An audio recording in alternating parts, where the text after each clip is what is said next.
আসা তামিমকে নিয়ে যাচ্ছেন চিকিৎসকরা। পাশেই ছিলেন তামিমের সহধর্মিণী আয়েশা। সোমবার থেকে তামিমের শরীরের ওপর দিয়ে কী পরিমাণ ধকল গেছে সেটার স্পষ্ট ছাপ তার শরীরে। জীর্ণ শীর্ণ চেহারা, তবুও আসার কথা। সৃষ্টিকর্তা তামিমকে এই দফায় রহমত করেছেন, ফিরে এসেছেন জীবনের কঠিনতম সময় পার করে। তামিমকে যখন কেপিজি হসপিটাল থেকে বের করা হয়, ছায়ার মতো তার সঙ্গী হয়েছিলেন সহধর্মিণী আয়েশা, সাথে ছিলেন বড় ভাই নাফিস ইকবাল।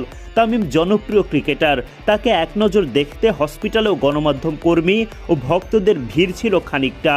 সেই ভিড় যেন তামিমের জন্য বিরক্তি তৈরি না করে, সেজন্য তৎপর ছিলেন নাফিস ইকবাল। বড় ভাইরা বুঝি এমনই হন। আসার কথা হলো, তামিমকে যখন অ্যাম্বুলেন্সে তোলা হচ্ছিল তখন তিনি পায়ে ভর দিয়ে দাঁড়াতে পারছিলেন